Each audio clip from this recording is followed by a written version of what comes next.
नमस्कार, मी उमेश धंद्राळे. आपण बघत आहात DNA महाराष्ट्र 9 न्यूज. मित्रांनो, आज आम्ही नेहमीप्रमाणेच आपल्यासाठी एक आगळीवेगळी बातमी घेऊन आलेलो आहोत. संगीत म्हटलं की आपल्या जीवनातला ताण, तणाव, दुःख, वेदना विसरण्यासाठीचा एक उत्तम पर्याय म्हणून संगीताकडे बघितलं जातं. जीवनातला तणाव जर घालवायचा असेल तर आपण गाणी ऐकली पाहिजेत, आपल्या आवडीचं संगीत ऐकलं पाहिजे, असं तज्ज्ञांचं सुद्धा मत आहे.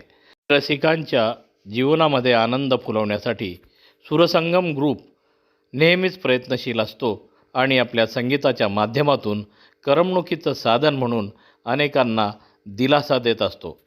नेहमीच विनामूल्य सेवा देणारा हा ग्रुप अतिशय नावाजलेल्या कलावंतांनी भरलेला असून मोठ्या प्रमाणामध्ये खर्च जरी असला तरी विनामूल्य सेवा देऊन अनेकांना आपल्या मैफिलींनी मंत्रमुग्ध करतो.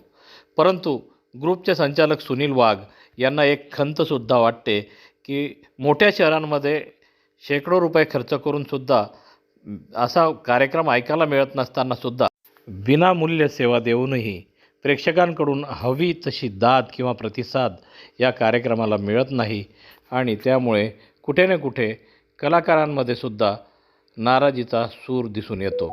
चला तर बघूया ही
मी सुनील वाघ, ऑर्गनायझर सुरसंगम म्युझिकल ग्रुप तर्फे आंबेडकर जनतेला आव्हान करू इच्छितो की हा जो प्रोग्राम आम्ही या ठिकाणी सादर केला, या ठिकाणी रसिक प्रेक्षक आलेले होते, परंतु हा जो प्रोग्राम आम्ही सादर केलेला आहे हा पुणे मुंबईमध्ये हजारो रुपये खरेदी करून तिकीटं खरेदी करून लोक हा थिएटरमध्ये बघायला जातात.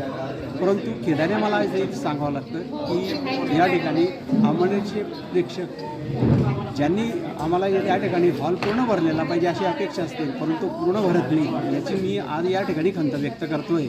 मी आवाहन करतो माझ्या मीडिया आणि पत्रकार बांधवांना की त्यांनी ही आमची जी खंत आहे ही जनतेपर्यंत पोचवावी आणि आम्हाला यापुढे याच्यापेक्षाही जास्त रसिक प्रेक्षक लाभतील अशी